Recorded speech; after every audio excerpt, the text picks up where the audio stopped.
우리가 이런 말이 있습니다. 고생을 사서 한다. 젊어서 고생은 사서 해야 한다. 이런 말들을 들어보셨을 겁니다. 이 말의 뉘앙스, 이 말의 느낌이 어떠신지요? 긍정일까요? 아니면 부정일까요? 그것도 아니면 위로의 말일까요? 안타까움의 말일까요? 이 말을 곰곰이 곱씹어 보면 고생하지 않아도 되는데 일부러 고생길을 선택하는 사람들을 향해서 말하는 것입니다. 더 쉽게 이야기해 볼까요? 지금에 앉아 계시는 성도님들을 두고 이야기하는 것입니다.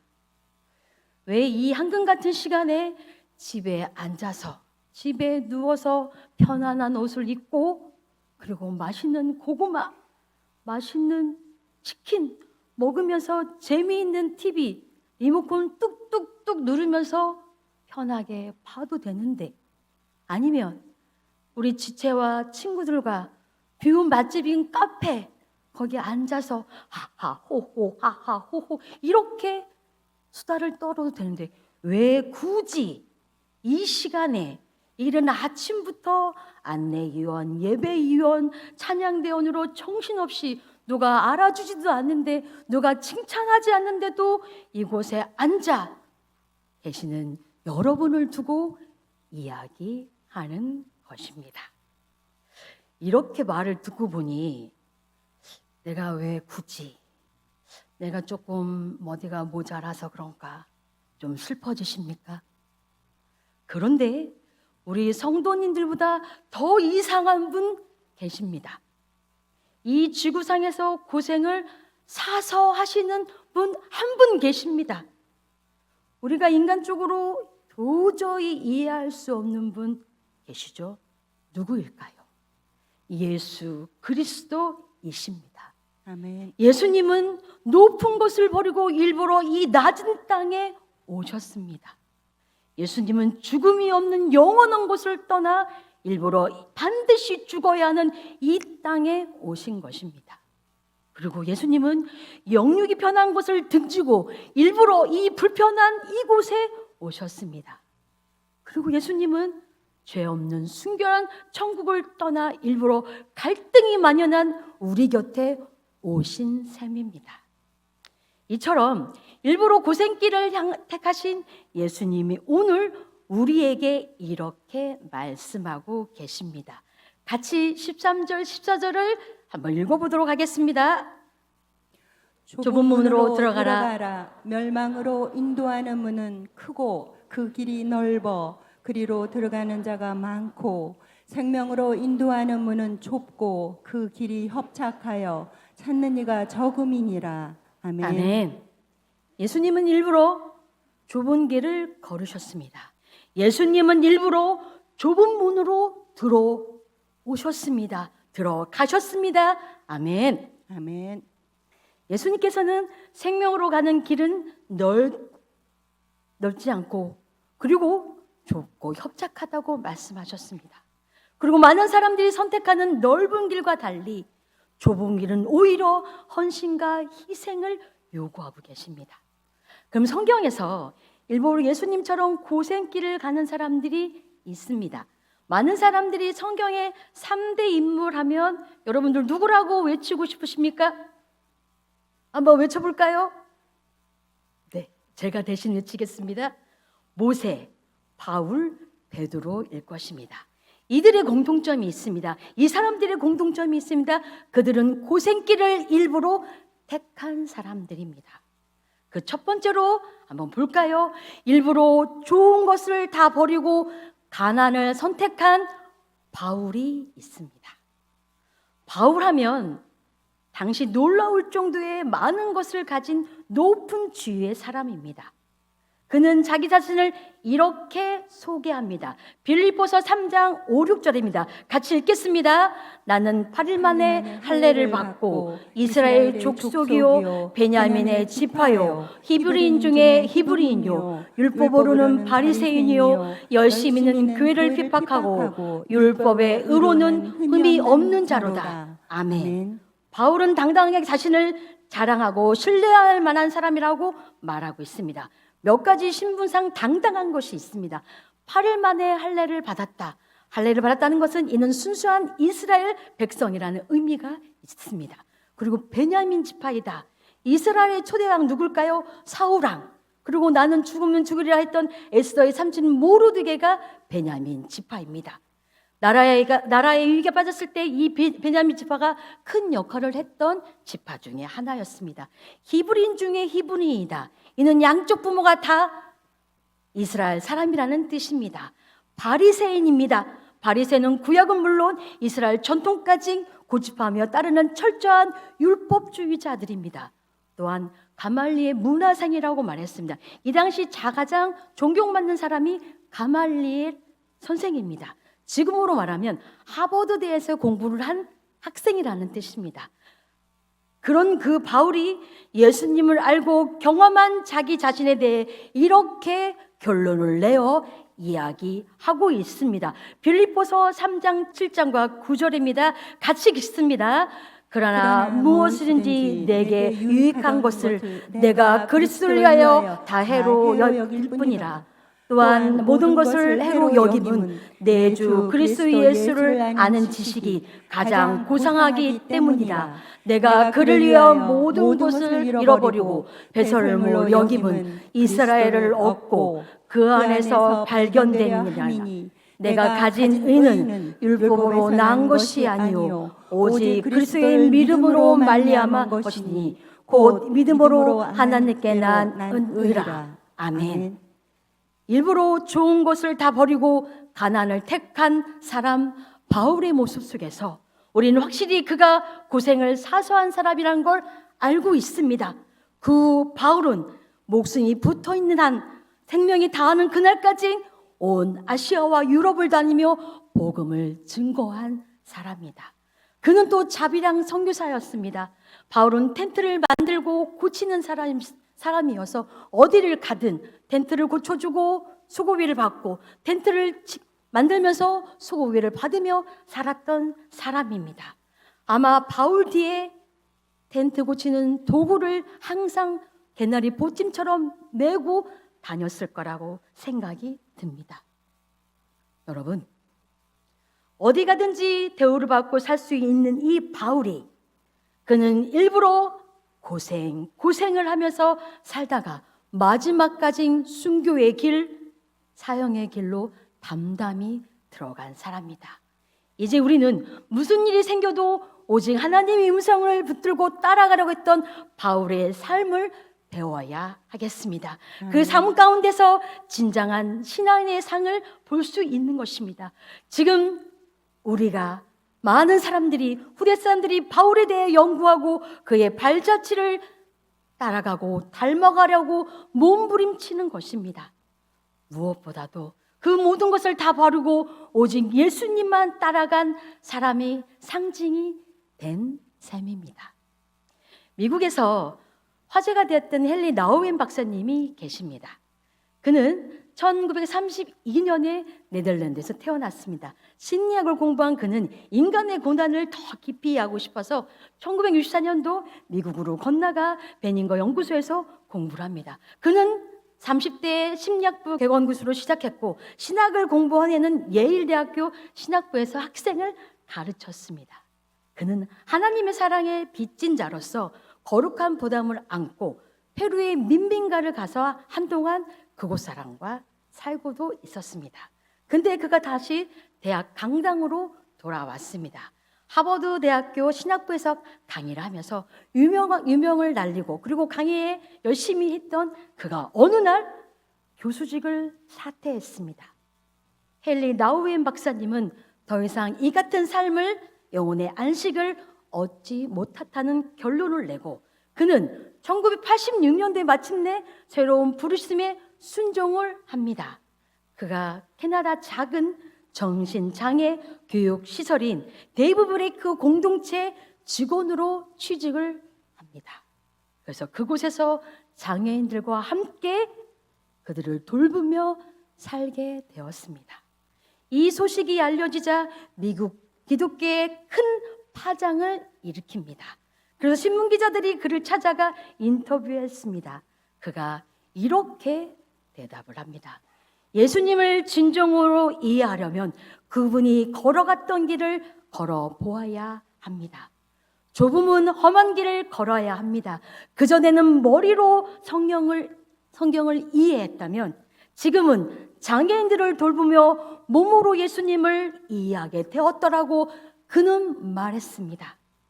헨리 나우엔 박사님이 1996년 9월에 심장마비로 소천하기 전까지 10년 동안 그는 캐나다 발달장애인 공동체인 데이브레이크에 살면서 예수님을 따르는 삶을 산 예수님을 직접 몸으로 행했던 박사님이 계셨습니다. 이 박사님이 우리가 생각할 때 너무 위대한 분이라고 아마 여러분들은 생각할 수 있습니다.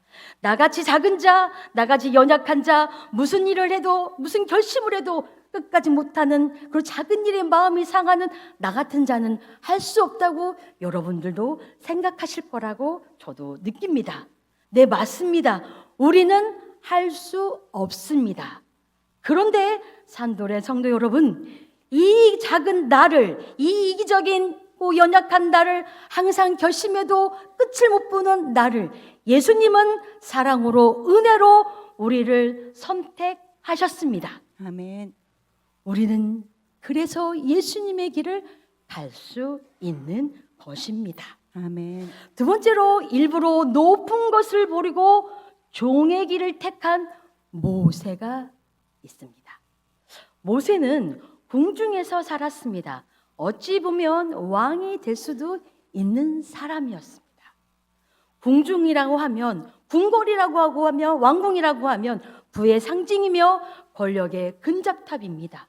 세상에 없는 것도 없고 세상에 못할 것도 없고 세상에 안 되는 일이 없는 것이 궁전 궁궐입니다. 그는 어릴 때부터 40년을 살았던 사람입니다. 그러던 어느 날 40살이 되어 사도행전 7장을 통해 이렇게 말하고 있습니다. 같이 읽습니다. 모세가 애굽 사람의 모든 지혜를 배워 그의 말과 하는 일들이 능하더라. 나이가 40세가 되매 그 형제 이스라엘 자손을 돌볼 생각이 나더니. 아멘. 갑자기 자기 동족 이스라엘의 백성을 돌아볼 생각이 났던 것입니다. 그리고 히브리 기자가 이렇게 말합니다. 믿음으로 모세는 장성하여 바로의 공주의 아들이라 칭함을 거절하고. 아멘. 이처럼 아무리 좋아도 하나님이 원치 않는 것을 거절하는 것이 믿음입니다. 아멘. 아무리 높아도 하나님이 싫어하는 것을 피하는 것이 신앙입니다. 아멘. 또한 하나님이 좋아하는 것을 좋아하고 하나님이 싫어하는 것을 싫어할 줄 아는 것이 믿음입니다. 아멘. 우리가 모세를 볼 때 모세가 40년을 궁중에 살았으면 이제 어른입니다. 장년입니다. 몸에 그 습관이 밴 대로 배웠을 것입니다. 그리고 궁중 생활이 익숙했을 겁니다.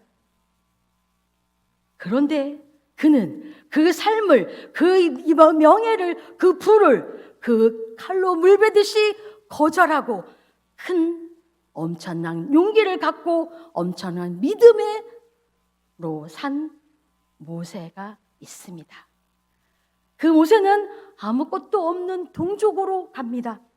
그리고 같이 고생을 하고 있습니다. 그런 뒤 모세는 그들을 애굽의 노예에서 출애굽시켜 가나안 하나님의 백성으로 같이 인도합니다. 모세처럼 섬김을 받던 사람이 일부러 버리고 내려와 섬기는 자가 된다는 건 그리 쉬운 일이 결코 아닙니다. 마태복음 20장 26절에 이렇게 말하고 있습니다. 너희 중에는 그렇지 않아야 하나니 너희 중에 누구든지 크고자 하는 자는 너희를 섬기는 자가 되고. 아멘. 아멘. 예수님께서는 섬기는 사람이 가장 큰 사람이 된다고 말씀하셨습니다. 모세가 받은 축복은 이스라엘 역사성의 가장 큰 영예를 누리고 있던 사람 중에 하나입니다. 이스라엘 백성들이 지금까지 이스라엘 사람들이 가장 존경하는 것이 모세입니다. 성경도 그렇게 말하고 있습니다. 신명기 34장 11절에 같이 읽겠습니다. 그 후에는 이스라엘의 모세와 같은 선지자가 일어나지 못하나니 모세는 여호와께서 대면하여 아셨던 자다. 아멘. 일부러 높은 곳을 버리고 낮은 곳으로 간 모세. 진정 그는 예수님을 닮아간 그리스도인이었습니다. 우리도 모세의 길을 같이 갔으면 좋겠습니다. 아멘. 세 번째로 일부러 편한 길을 버리고 좋은 길을 택한 사람 베드로가 있습니다. 베드로는 갈릴리에서 고기를 잡고 생계를 유지하는 사람입니다. 당시 갈릴리에서 고기를 잡는 어부라고 하면 그리 부유한 삶은 아니지만 그럭저럭 편하게 살 수 있었던 때입니다. 늘 편하게 살던 어느 날 베드로는 고기를 잡으러 갈릴리 바닷가로 갑니다. 밤새 그물을 던졌습니다. 그런데 이상하게도 한 마리도 잡히지 않는 겁니다. 이런 일이 평생 한 번 있을까 말까 한 일이라 베드로도 당황했을 겁니다. 그런데 밤새 한 마리도 못 잡고 있는 그날 밤, 그때에 예수님께서 나타나셔서 깊은 곳에 그물을 던지라고 하십니다. 베드로 입장에서는 처음 만난 사람이 그물을 던지란 말을 이상하게 느꼈을 텐데 그는 의심하지 않고 그 그물을 던져 왔습니다. 그런데 놀랍게도 그물이 찢어질 정도로 고기가 많이 잡혔습니다. 도저히 혼자서 건져 올릴 수 없을 정도의 양이었던 것입니다.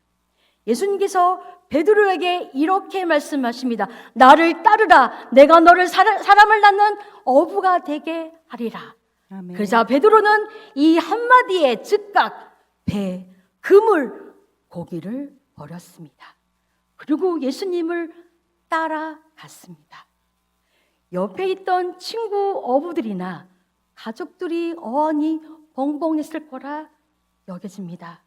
그 후 베드로는 오직 예수님만 따라다녔습니다. 성경에 3년을 따라다니면서 월급을 받아 고향집에 송금했다는 그런 구절이 나오지 않습니다. 오직 예수님만 거머리처럼 딱 붙어 다니며 일했던 그입니다. 그 베드로가 예수님을 위해 십자가에 거꾸로 매달려 죽었습니다. 여러분, 삿갓조개라는 게 있습니다. 삿갓조개는 높이는 1cm에서 1.5cm 정도 되고 폭은 2cm에서 3cm 정도 되는 삿갓 모양의 조개입니다. 식용으로도 쓸 수 있고 그리고 채취나 가공이 비교적 간단합니다. 살이 쫄깃하고 시원한 맛도 내서 약간 가정하면 전복과 같은 맛이 나기도 한다고 합니다. 일반적으로 다른 조개와는 달리 손으로 따기가 매우 힘들고 이 조개의 특징은 엄청난 부착력을 가지고 있습니다. 바위나 배에 붙어 있으면 이 삿갓조개를 뗄 수 없습니다. 거센 파도가 부딪히고 해도 이 삿갓조개를 뗄 수 없다고 합니다.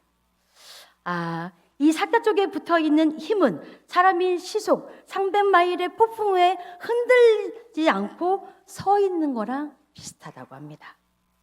과학자들도 아직도 이 엄청난 부착력의 비밀을 찾아내지 못합니다.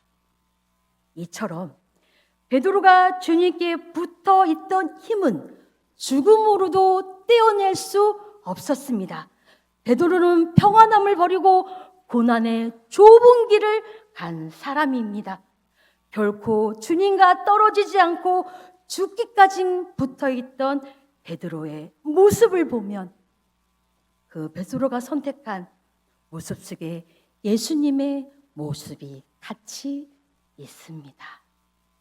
성경에서 말하고 있는 이 좁은 길을 간 사람들, 일부러 가난의 길을 걸었던 바울, 일부러 낮은 길을 걸었던 모세, 그리고 고난의 길을 걸었던 베드로, 이 사람을 전 세계 사람들이, 많은 사람들이 바라보는 표상이 되고 증거가 되고 우리의 영원한 사람으로 남아있는 것입니다. 그럼 그때 그들이 고생의 길을 택했던 표상이 되었다고 하면 지금 현재를 살고 있는 일부러 고생을 가는 사람들이 있습니다. 바로 우리 성도입니다. 직분자들이 매일같이 새벽 기도에 나와야 되고 공예배에 참석해야 되고 교회학교 선생님들은 아이들을 케어하고 전화하고 또한 목자들은 목원들을 위해 자나깨나 기도하고 교회에 안 나오면 팔을 동동 구르며 그들의 안부를 물어봐야 하고 시간 내서 길거리 전도 가야 하고 또 중보기도 해야 되고 많은 성도님들이 남들이 쉬는 주일날 일요일날 우리는 이 모양 저 모양으로 서로 부딪혀가면서 서로 헌신하면서 살아가는 삶이 우리의 삶이 우리가 지금 고생의 길을 좁음으로 가는 것입니다. 예수님께서는 넓은 길과 좁은 길을 분명히 구분하셨습니다. 세상의 넓은 길은 세상의 가치와 편리함을 따지고 있지만 좁은 길은 예수님의 마음으로 희생과 순종을 요구하는 길입니다. 모세, 바울, 베드로 모두가 좁은 길을 걸었습니다. 결국 그들은 하나님의 영광에 참여하는 삶을 사는 자입니다.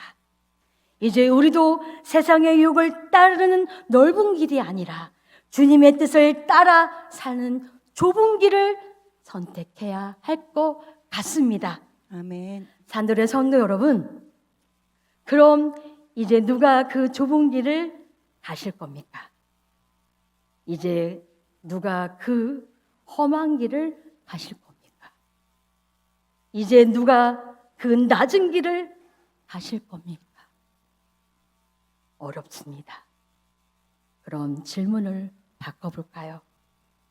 그럼 누가 이제 그 영광의 길을 갈 수 있을까요? 그럼 누가 그 영원한 길을 따라갈 수 있을까요? 그럼 누가 이제 그 생명의 길을 갈 수 있을까요? 여기 계시는 저와 성도님들이 같이 갔으면 좋겠습니다. 아멘. 우리가 위대한 사람은 아닙니다. 이 세상에서 큰 일을 하는 사람도 결코 아닙니다. 그러나 예수님을 사랑하는 그 마음은 그 누구보다도 깊고 크기에 우리가 아멘하면서 당당히 우리가 내가 갔으면 좋겠습니다. 아멘. 산들의 성도 여러분, 그 귀한 예수님께서 우리를 위해 그 고생길, 좁은 문으로 가셔서 저와 여러분을 살리셨습니다. 이제 내가 우리 산돌의 성도님들이 그 길을 가야 합니다. 그래야 다른 사람들이 우리가 갔던 길을 우리 다음 세대가 우리를 따라올 것입니다. 그리고 기뻐하십시오. 그 좁은 길 끝에 예수님께서 계십니다. 하실컨대 제가 예언컨대 우리를 맞아주시기 위해 목자국 난 그 손을 의의 멸관과 영광의 멸관을 들고 두 팔 벌려 우리를 안아주실 준비를 하고 계실 거라 믿습니다. 아멘. 이 시간 눈을 감겠습니다. 찬양팀은 나와주시기 부탁합니다. 그리고 가슴에 손을 얹어보도록 하겠습니다. 이 시간 글 하나를 낭독해드리고 마무리하려고 합니다. 아브라함과 같은 믿음은 원합니다. 하지만 저희들은 독자 이삭을 바치는 것은 원치 않습니다. 요셉처럼 어려서부터 하나님의 꿈을 꾸고 총리가 되는 것을 원합니다. 하지만 그 꿈을 이루기 위해 배신당하고 억울하게 감옥살이하는 것은 원치 않습니다. 다니엘과 같은 계시의 말씀과 지혜를 원하지만 하나님만 예배하는 것을 지키기 위해 사자굴에 들어가는 것은 거부합니다. 다윗과 같은 친밀함은 원하지만 그 친밀함을 얻기 위해 광야의 눈물의 예배는 원치 않습니다. 에스더와 같은 왕후의 아름다움과 영광을 원하지만 목숨을 건 금식과 기도는 거부합니다. 세례 요한과 같은 카리스마는 원하지만 약대 더럽과 메뚜기와 석청은 싫어합니다. 베드로처럼 하루에 5,000명을 영접시키기 원하지만 십자가에 거꾸로 매달리기는 싫습니다. 사도 바울과 같은 위대한 사도는 되고 싶지만 그가 매일매일 숨쉬듯 경험해야 했던 고난과 위협은 거부합니다. 우리의 영과 육을 채워줄 하늘의 축복은 원하지만 그 축복을 상상도 못하는 민족들에게 우리가 이미 받은 축복을 나눠주는 선교는 거부합니다. 이 땅을 흔들 부흥은 원하지만 그 부흥의 주인 되신 예수님을 위해 순교하는 것은 원하지 않습니다. 천국은 원하지만 십자가는 거부합니다. 그러면 우리는 더 이상 예수님의 교회가 아닙니다. 그러면 우리는 더 이상 예수님의 제자가 아닙니다.